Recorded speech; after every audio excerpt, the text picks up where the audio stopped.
As a society, we celebrate strength. We're told to keep it all together, to rise above, and to keep going.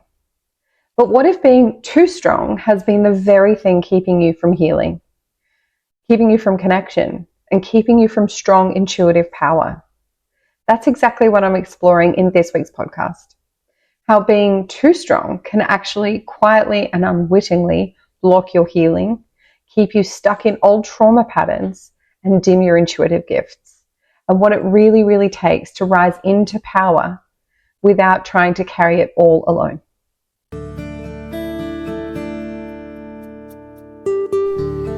You're listening to the Intuitive Mastery Podcast.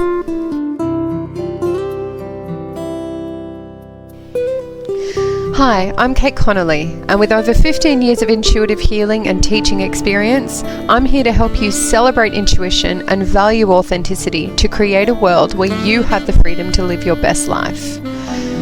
This podcast is here to teach you how to apply the principles of spirituality, healing, and mindset to have true and lasting joy, all from the inside out. This is the Intuitive Mastery Podcast.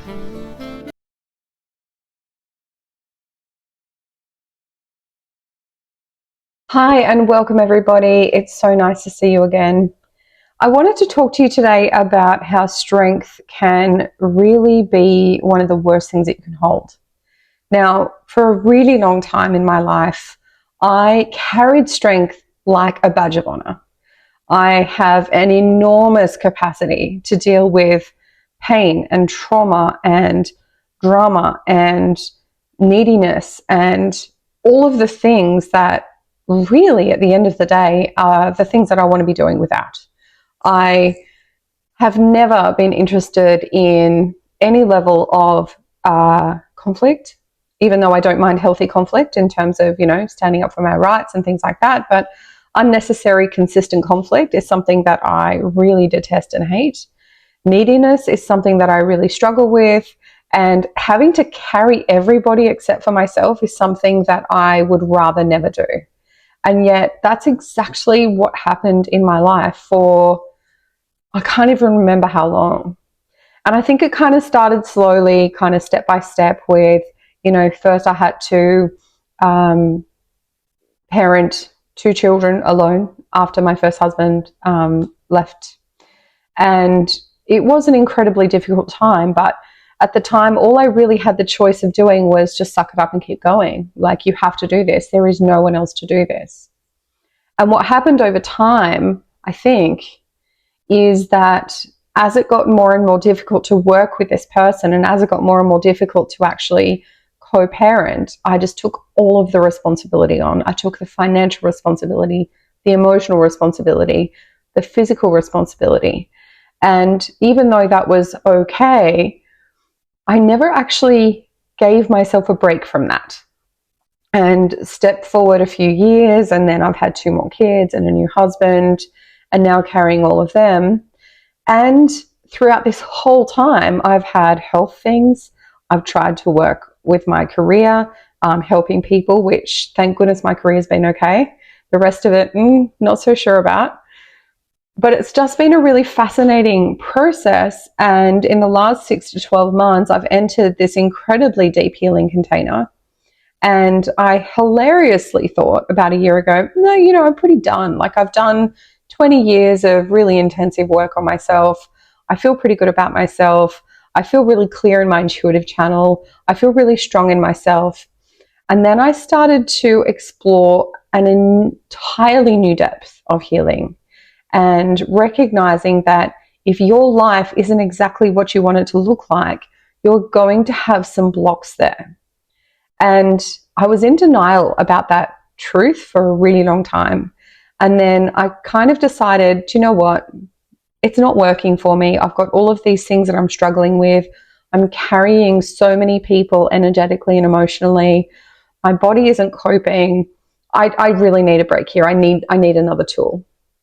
And so I decided to go into this really deep and very powerful healing process, and this container that has now been going on for 5 or 6 months.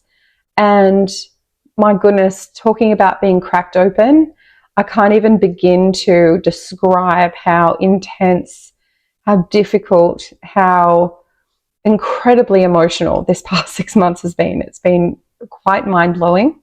It is starting to create real external shifts in my life, which I'm very excited about, because really at the end of the day, we have to see our life as a reflection of ourselves. So if there are parts of us that we are blocked from in terms of our highest path, our soul divine timeline, if we are struggling with things like that, it's going to show up in our lives. We don't need to search for it. You've just got to look around. How happy are you? How healthy are you? How good are your closest relationships? How's money for you? Is your career good? Like, if all of those things are struggling, then I'm really want to invite you to have a bit of explore like I had to, and recognize that, wow, there's actually maybe a lot of things I've got to unpack here. And I totally get how incredibly terrifying that can be. I have been working with people for 20 years, one-on-one and in group situations, to work through healing processes and to find ways to move into more high vibrational and aligned parts of ourselves. And I have to say that it's actually been an incredibly difficult and full-on journey. And one of the many, many blocks that I've noticed has been this incredible capacity for strength and never giving myself a break from that burden. And I've realized more and more and more that my body, my life, my career even sometimes suffers because of it. And for me, it's showing up in the form of really deep adrenal stress and insufficiency, which has shown up with things like poor digestion, weight gain, skin problems, exhaustion, all of these other physical things that have actually deeply impacted myself and my life and my ability to do all the things that I want to do. And so when I sat with what my adrenal exhaustion and insufficiency has done in my life, it has also impacted literally every area that I can think of. Now, that's how it's impacted me. For different people, it will be different, but this really high pain threshold, I used to think, wow, I've just got this really massive capacity for pain, and that must make me a really strong and good person. I'm really realizing that that is just so far from the truth. Why should I be in pain? Why, even if I have the capacity, am I allowing my life and myself to be at my maximum capacity? Why am I constantly walking that knife edge of coping and not coping? And I realized, funnily enough, that it's one of the many, many things that I've been unpacking in my work. And I thought, well, if I'm struggling with this, then a lot of other intuitive people will be struggling from this too, because a lot of us will be suffering from a rescuer complex, we'll be suffering from an overburdened complex, over-responsible complex.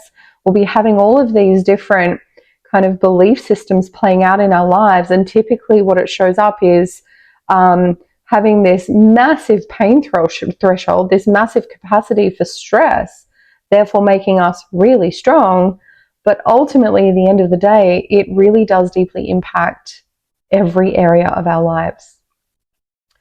And one of the things that I've recognized is that strength can actually become a mask.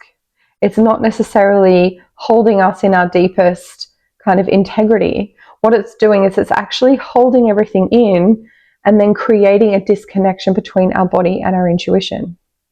So the more we hold in, the more we're not processing, the more we're kind of suppressing our emotions on certain things, the more disconnected we get. Now, when we want to connect to our intuition, we want to make sure that our minds are calm, that our body is breathing slowly, and that we have an open channel. Now, if we are constantly struggling to find that channel, if we can't relax during a deep breathing or a meditation or something like that, it simply means that there's too much noise, which means there's too much disconnection from our mind and body. And also there's going to be too many thought, worries, beliefs, or whatever, clouding our thinking and clouding our ability to be clear. So if we want to have that clear channel, if we want to actually listen to our intuition with ease, we need to find a way to clear all of that noise. And that means finding any trauma or issues that we have, any blocks that we have around having that clear channel. And this is a really big one, I have to say. So apart from creating a disconnection, we also find that suppressing our emotions will lodge that energy somewhere in our body. Now, it's often somewhere in the nervous system or in the digestive system. It can be other places, but it's often what I'm finding in my clinic and energetically with myself is those two, the nervous system and the digestive system, okay? So what happens then is that when we overfunction for other people, and I'm a parent of 4, so it's not like I can go, oh, I'm out, you guys are on your own. Like, I can't do that. But I can find better ways to balance my energy outside of my parenting and responsibility, okay? So what I've noticed is that overfunctioning and that adrenal insufficiency will lead to things like burnout, illness, and in relationship, it can also lead to abusive dynamics as well. So remembering that strength can become survival, but survival is so not thriving. They are kind of at opposite ends of the functioning spectrum. We want to move from survival and we want to move into thriving. And a lot of that will come down to how we choose to look after ourselves and how we choose to show up. So the hidden consequences and that cost of carrying it alone is things like illness, right? When our body is breaking down from unprocessed energy and it literally lodges somewhere. Now, unprocessed emotions and suppressed emotions can lead to illness. And I know that's probably a fairly controversial topic, but in my world, what we see is that especially things like cancers, dementias, chronic illness, autoimmune disease, all of these things are often stemming from suppressed experiences, suppressed trauma, suppressed emotions, the inability and the lack of sovereignty and courage to be able to speak up or to release our emotions. Now, take from that what you will. You can take it or leave it if that resonates with you or not, but that's definitely something that I've experienced and seen in my practice over the years. The other thing that can happen is what we call trauma repetition. So this is unconsciously attracting relationships that mirror old wounds. Yep, that's me too. I've done that. And one of the things that I've noticed and recognized with all of my deep healing over the years is that the more I shift my resonance around allowing that, the less likely I'm going to attract people who will treat me that way. Now, it's all well and good if you've been in an abusive relationship. I definitely have myself. To blame the other person, they're the abusive one. Absolutely. I'm not giving them passes for that. Like, that's their stuff. And our stuff is allowing it, right? It's about not having the boundaries. It's about not having the courage to speak up. It's about having this over strength where we carry them as well as ourselves. And that leads to boundary confusion. That leads to unwittingly becoming endurists in our own lives and in our own relationships. And that is unsustainable. The other thing that can happen is just energetic depletion, which is a bit of a duh moment, but just to kind of work on that from an intuitive perspective, your channel will get blocked. You're not going to be able to listen to your intuition at all because trauma will block intuition. So if we're constantly living in some level of trauma, we need to be constantly finding a way to ground ourselves, to clear other people's energies, and to just try and allow some level of channel to come through. And then when we have the capacity, we need to find ways to really deeply and lovingly heal that trauma so that the channel can just open naturally and we don't have to push so hard for that intuitive wisdom to come through. All right, so just remember that if you've always been the strong one and the person that other people turn to, you may be noticing that no one is truly holding you. And ultimately, that loneliness is very real, but we also have to recognize that in true sovereignty and true empowerment, the only person that you can truly rely on to look after you is you. And when you can really own that It's almost like that permission slip to start looking after yourself and to start doing things differently. So remembering that real power is not the same as strength. Strength is almost like that unwitting holding on to everything because you can for a while until everything falls apart. But power comes from within. Power comes from knowing that you are worth more. It comes from knowing that ultimately your body, your life, your soul is worth everything that you desire. And you don't settle for anything less than that. That is power. It's when you have true intuition. It's when you have strong receptivity. And it also comes from a place of softness because you don't have to push. Okay? You don't have to fight hard. You don't have to yell and scream for your rights. You can just be in that vibration.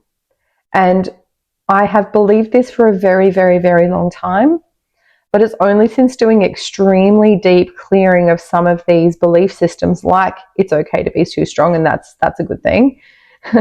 I'm actually starting to really recognize and understand what that means, and having that peace in my body and having that allowing of only good things is actually shifting my external reality. People are changing how they behave around me. I'm experiencing different things in different situations compared to what I used to. I'm getting more respect. I'm getting more peace. I'm getting more time. I'm getting more capacity. I'm getting more energy. All of that is such a powerful part, and I can't underestimate how important it is to make sure that we remember and discern the difference between power and strength. So one of the things that I love to do with this is to recognize that true intuitive mastery comes from recognizing the parts of us that are playing out belief systems that don't serve us or our lives, finding a way to heal that, and then also finding a practice where we can constantly come back to ourselves. We trust our own decision making. We trust in our own healing process. And if something isn't working in our lives, we have the tools and the ability to bed down where that's coming from and shift it so that we can actually start creating the life that we want to have. So if you're not really sure how to do this, I do all of this in my Intuitive Mastery School. So if you are interested in joining a whole bunch of other people who are learning how to really strengthen their channel, learning how to really heal some deep blocks, and find ways into their own mastery, this will be really, really great for you. Now, it is actually super affordable for live classes and channeled meditations each week. And there's lots and lots and lots of past classes. There's a huge library of over 200 or 300 classes and meditations now in so many different topics. And what I've noticed with my students is that they'll come in and they will just pick a topic, anything that's topical for them, and they'll find the class and the meditation that works for them, and they'll be able to do their own internal work in their own time. And if they want to come into the live class, then they do that as well. And then they join in the discussion. We sometimes channel for them, and they get to really have a live experience of what it's like to actually work through stuff, but also to gain so much wisdom and mastery of themselves, which I think is really exciting. So if you want to come in, I would love to have you. It is only $69 per month, and you get 4 live classes and 4 meditations every single month for that, which is pretty cool. It's kind of like a living workshop, right? So we have gifted intuitives walking the same path that are in each and every class. It is a sacred space to finally not hold it all alone, because I know how lonely this path can be. And we kind of have all sorts of different topics. We work through trauma and boundaries and intuitive mastery and relationships and all sorts of different things. And it really gives you the opportunity to explore all different avenues of your life to see how you can actually make it exactly what you want it to be. How can you create your life by design? And it's not necessarily just by imagining it and hoping and trying to manifest without dealing with your blocks, a lot of this is about finding those blocks head on, healing them, and creating the space for that new reality. So it is very exciting, and I hope that if this is resonating with you, just jump on board and come and spend time with us, because we would love to have you. So just remember that strength got you here. If you are listening to this podcast, you probably have that massive overstrength. And as much as that is a very powerful thing to have on one level, it's not going to take you to your next level, okay? Softness, healing, and intuition will take you much further than that. So remember, if you want to join the Intuitive Mastery School, click on the link below. There is no pressure. And otherwise, if you have your own healing path and you are following it, please have hope, because it may feel heavy and dark and long, especially if you're doing it alone, but you will get there. If it's not cleared in your life, if your life is not working as you want it, there's just more to do. And I really hate saying that, because I really wish I could just say, ta-da, just jump into 1 or 2 sessions with an amazing practitioner, or, meditate 3 or 4 times and you'll be fine. It depends on how deep and wide and big your karma is. It depends on how old your soul is. It depends on what you have here to clear, what your dharma is in this lifetime, what your karma is that you're trying to work through. And all of that is completely subjective depending on who you are. So if you are doing it and your life isn't quite reflecting what you want it to be, take heart, because it will happen. You just have to keep going. And if you want support while you do it, well, that's what we are here for. So have an amazing day, sending lots of love and light to you, and I will see you next time.